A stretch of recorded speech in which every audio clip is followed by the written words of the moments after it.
Obrigada, Carla. Convidamos agora, então, o Bernardo Belo Martins, com a palestra Desenvolvimento e Regularização de Projetos na Área de Saúde, com base nas resoluções da Anvisa. Arquiteto e urbanista, especialista em arquitetura hospitalar, analista de projetos básicos de arquitetura desde 2007, coordenador do Núcleo de Análise de Projetos da Diretoria de Vigilância Sanitária de Santa Catarina desde 2011. Você pode iniciar sua explanação com 20 minutos. Obrigado. Boa tarde a todos. Deixa eu só ver se está... Apresentação? Perfeito. Bom, quando me convidaram para essa palestra, eu achei muito interessante o convite, baseado na nossa experiência dos projetos dos municípios que têm sido protocolados conosco, né? Então, a gente sabe que é uma dificuldade contratar um projeto, né, independente do que seja, e depois executar, né, principalmente no estabelecimento de saúde. Em muitos desses casos, o maior empecilho, né, é o trâmite de aprovação desses projetos, essa dificuldade do atendimento da legislação, o que acaba tornando todo esse processo moroso e, em alguns casos, até acaba impossibilitando. A gente também percebe que no planejamento desses projetos, e muitas vezes, não se leva a conta o tempo necessário para todo esse rito de aprovação, seja na vigilância sanitária, bombeiros, até órgão ambiental, dependendo do porte ou local do projeto. Primeiramente, assim, qual é essa obrigatoriedade de aprovação de um projeto de saúde? Essa obrigatoriedade, ela consta na Lei Estadual 6320, que é o nosso Código Sanitário, e na Resolução RDC 51 da Anvisa, de 2011, que ela, dentre várias coisas, ela também trata do rito de análise e aprovação dos projetos. O que a gente analisa, né? A vigilância sanitária como um todo. Estabelecimentos de saúde, que vão desde hospitais, clínicas, consultórios, ambulatórios, pronto-atendimentos, UPAs, policlínicas, postos de saúde, os CELS, centros de diagnóstico por imagem, laboratórios, lavanderias hospitalares e outras coisas.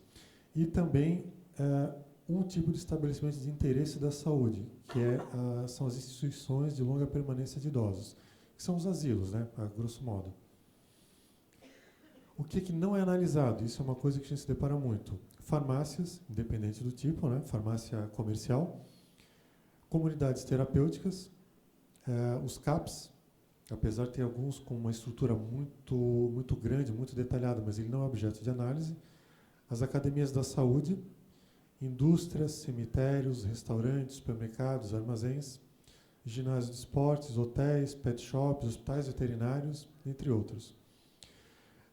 Há uns anos atrás, em função do baixo risco da estrutura física dos estabelecimentos de ensino, eles foram isentos de análise através de uma portaria estadual, que é a número 852/2007. A análise no nosso estado, ele é dividida em nível central, que é a Diretoria de Vigilância Sanitária, e nível regional e municipal, que são as regionais, né, que sofreram uma reformulação há pouco tempo, e alguns municípios que têm uma estrutura mais consolidada também analisam projetos. Então, a separação ela ocorre da seguinte forma: regionais e municípios, né, pegam os estabelecimentos de baixo risco sanitário, que são unidades básicas de saúde, UPA, ambulatório, clínicas sem cirurgia, os centros de diagnóstico por imagem, laboratórios, clínicas de fisioterapia, as instituições de longa permanência de idosos e alguns outros estabelecimentos. E na nossa diretoria, nós pegamos os estabelecimentos de alto risco sanitário de todo o estado, que são hospitais, clínicas com cirurgia, maternidade, hemodinâmica, quimioterapia, diálise, UTI, internação, lavanderia, e também os serviços de baixo risco que estiverem dentro de uma estrutura hospitalar. E com a penúltima reestruturação regional, que foi extinta, a regional da Grande Florianópolis, nós abarcamos tudo que era de baixo risco da Grande Florianópolis. E aí, com relação ao planejamento, né, a gente fez um levantamento dos últimos 3 anos e para minha surpresa, vieram alguns dados bons e outros que me assustaram um pouco.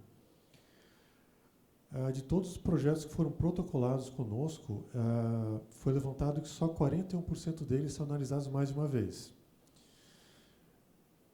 De forma aproximada, a cada 3 pareceres que nós elaboramos, só um é de aprovação. Dos projetos protocolados, só 29% são aprovados. A aprovação geralmente acontece na segunda análise. Os projetos de menor porte, eles tendem a ser aprovados mais rápidos, né? Geralmente na primeira análise. E um dado que me assustou muito é que 30% dos processos protocolados, eles são arquivados por decurso de prazo. As pessoas simplesmente desistem de dar continuidade naquele projeto. O que nós consideramos para a nossa avaliação? É a petição, que é o documento que tem um cadastro, né, do documento, e isso eu já peguei processos que for com petição sem nem endereço, seja de quem está propondo, seja do projetista, o endereço de contato. Tem os documentos de responsabilidade técnica dos profissionais do projeto e tem o projeto básico de arquitetura, que é definido naquela mesma RDC 51, que é composto de um documento textual, que é o relatório técnico, e um documento gráfico, que é o projeto de arquitetura. O que nós costumamos encontrar de problema nos projetos que não são aprovados? É a documentação inadequada. As pessoas muitas vezes confundem o memorial descritivo da obra com o relatório técnico. O memorial descritivo ele é um documento importante, mas ele é para uma outra etapa da obra. Relatório técnico com muitas inconsistências e contradições com o projeto que ele se refere. Projetos sem alguns desenhos necessários, sem, às vezes, dimensões, inclinação de rampas, e sem ter uma planta mostrando onde é que fica essa obra no terreno que ele está alocado. Também acontece muito de projetos com desenhos que não são analisados, documentação com enduro sanitário, projeto elétrico, preventivo de incêndio, projeto estrutural, projeto de mobiliário, projeto de paginação de piso, planta do desenho do forro. Também acontece de ser enviadas planilhas de orçamento e de quantitativos de materiais.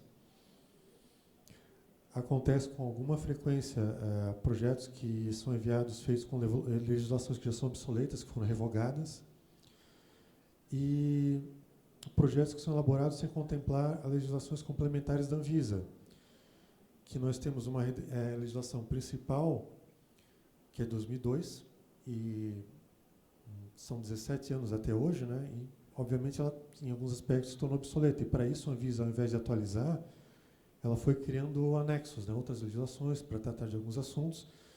E, muitas vezes, por desconhecimento, as pessoas não vão pesquisar o que é a mais que tem que ser verificado. Então, o que a gente percebe assim, até procura orientar para as pessoas que vão fazer algum atendimento presencial, o que tem que ser considerado? E para o gestor público, eu acho que tem que ter um peso ainda maior. Tem que se verificar no projeto a demanda que esse estabelecimento vai atender, para não correr risco de fazer algo que seja ou superdimensionado, né, para aquela demanda.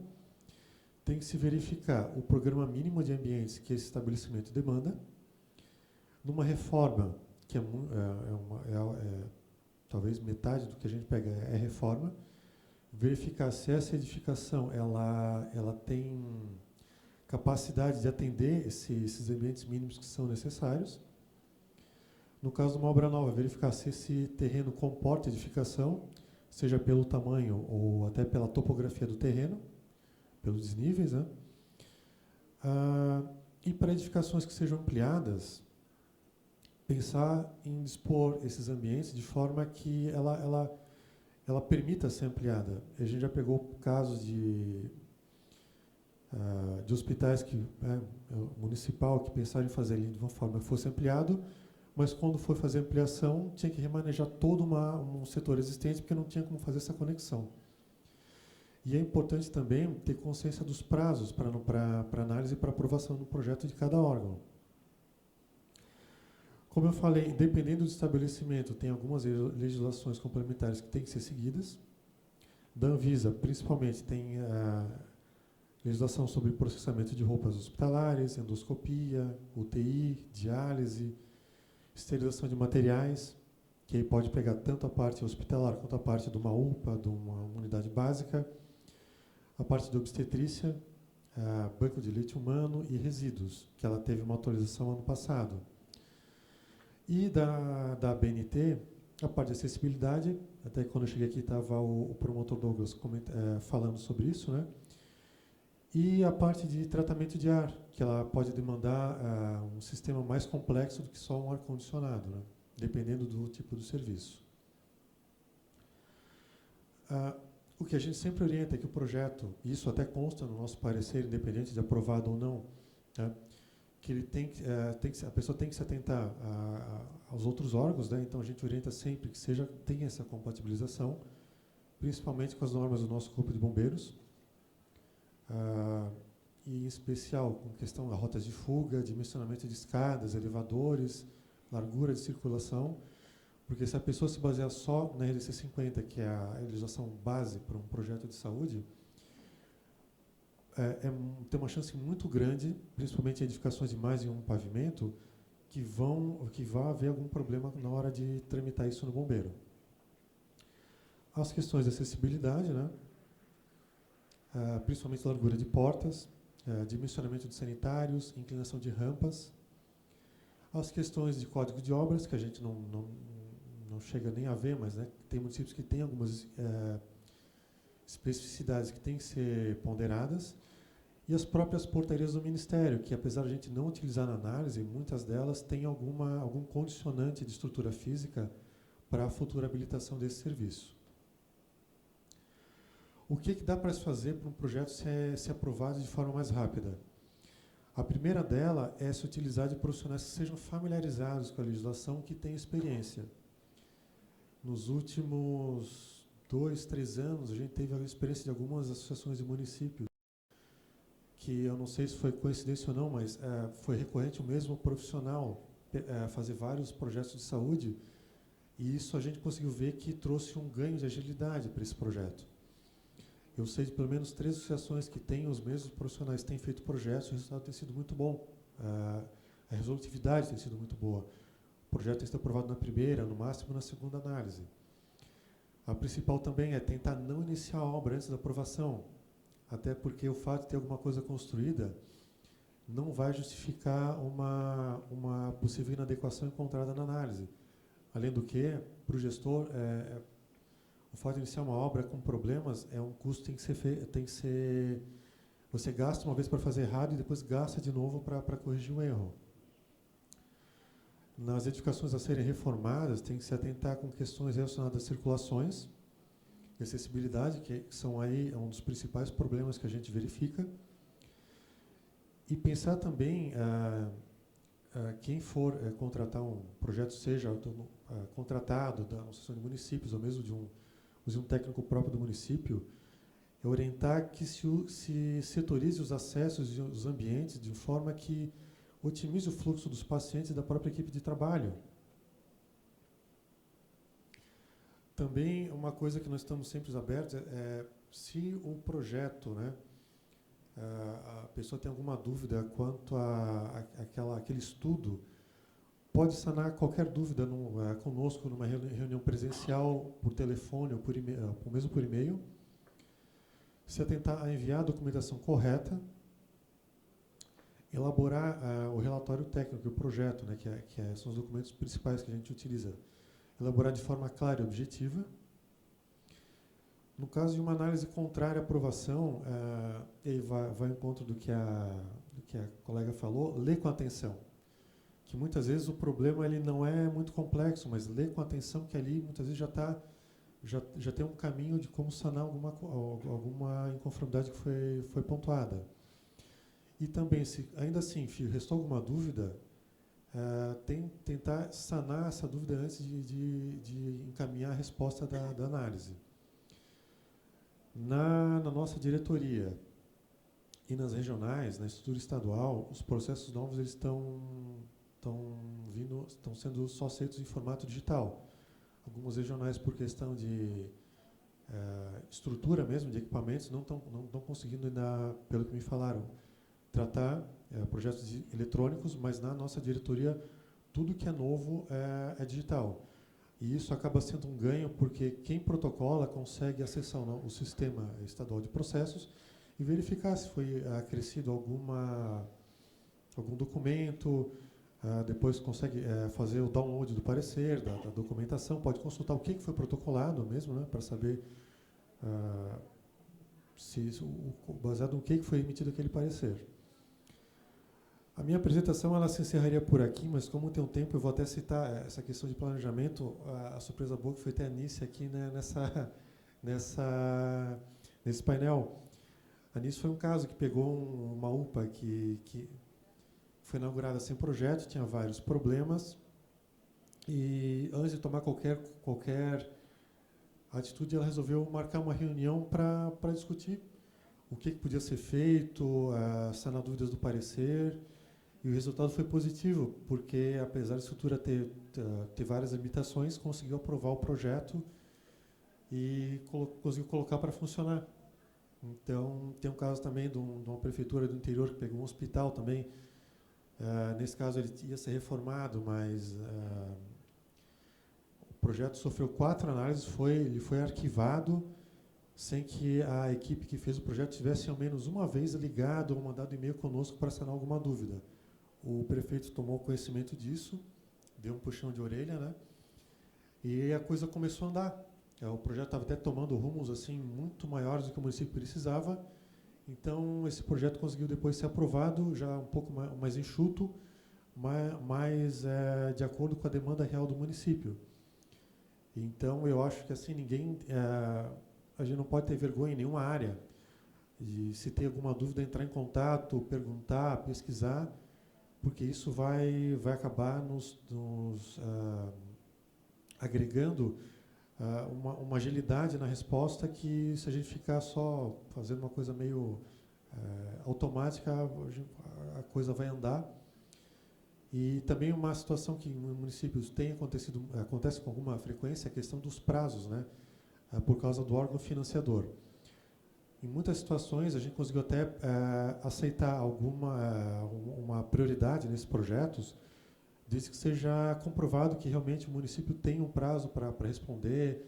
Então, pode ser enviado um ofício, uma cópia do documento, quando tem TACs envolvidos também, envia uma cópia do TAC, que a gente consegue, baseado nisso, justificar, tratar esse processo de uma forma prioritária e assim tentar agilizar um pouco mais o rito da análise e da aprovação. Bom, é isso aí. Eu estou encerrada a minha exposição.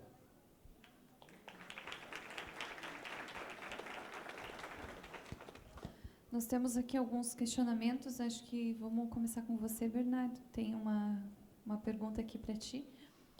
A utilização de projetos padrões de UBS tem sido aprovados com facilidades? E existem outras recomendações para projetos padronizados? Então, essa é uma pergunta muito boa. Nós temos conhecimento de 2 tipos de projeto padrão do Ministério, de Unidade Básica de Saúde e de UPA. Os de UBS, nós consideramos que, no geral, eles são projetos bons. E claro que a gente sempre alerta para o município ver se aquela estrutura, daquele porte daquela UBS, ele é adequado. Já aconteceu um caso de um município aprovar uma UBS, que, se eu não me engano, tinha espaço para 5 equipes de dentistas, mas para aquele bairro, para aquela população atendida, ele ia usar só 3, então ele ia ficar com uma sala ociosa, né? A gente só tem algumas recomendações, são bem simples, em relação a lavatórios, a pias, em alguns locais que o projeto padrão não contempla. Já o DIUPA, ele tem algumas coisas que nós temos bastante ressalvas. Teve um município que ele foi fazer um projeto padrão de uma UPA, e nesse local, que é basicamente a parte de atendimento de urgência e emergência, ele fez uma complementação do projeto para poder atender, e aí sim a gente conseguir fazer essa aprovação. Porque o projeto padrão, apesar de ele estar pronto, a gente tem que aprovar aonde ele está localizado. Pode ser um terreno plano, um terreno grande, pequeno, E aí a gente vai acabar avaliando como é que se dão os acessos a essa UBS ou mesmo essa UPA. Né? Obrigada. Para Carla, uma pergunta. Pode-se usar recurso da vigilância em saúde para cobrir uma área para ginástica em UBS? Cobrir aqui no sentido de construir uma área coberta para grupo de ginástica com professor do NASF, com mais de 25 participantes. Não, não pode, porque esses recursos que eu estava me referindo na portaria são recursos de custeio de ações, de ações que tenham como objetivo lá dentro do rol de vigilância e saúde, promoção. Esse caso específico, isso, na verdade, seria recurso de investimento, né? Seria o que comumente, né, se chama de obras, né? Então, com recursos da vigilância de custeio, você não pode financiar obras. Então, não pode, não. Obrigada. Na seguinte questão agora, eu não sei se cabe a Anice, cabe a você. Carla, se vocês duas souberem também, podem optar em responder as duas também. A Fabiane, gestora de convênios de Russanga, está pedindo, com relação aos recursos recebidos para entidades sem fins lucrativos, pelo Fundo Municipal de Saúde, com a indicação do CNES da entidade a ser destinado, a entidade tem de prestar um serviço para o município ou poderá ser repassado este recurso sem algum retorno, prestação de um serviço?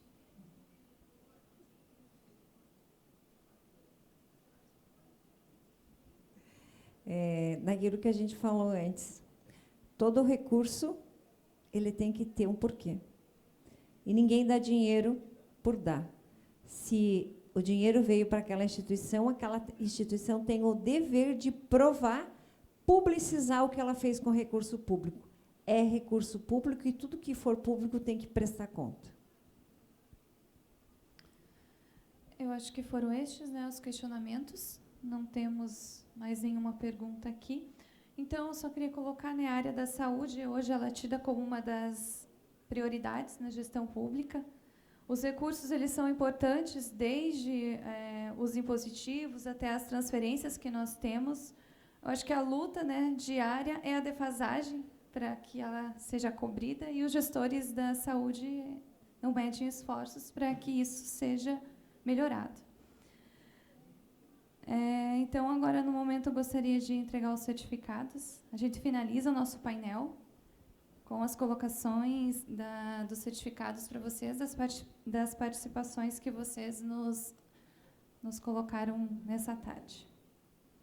Muito obrigada, gestora municipal de convênios de Videira, pela mediação, a secretária de Saúde e Ação Social, também de Videira, a consultora em saúde da Confederação Nacional de Municípios e ao coordenador do Núcleo de Análise de Projetos da Diretoria de Vigilância Sanitária de Santa Catarina. Os convidamos para que tomem seus assentos.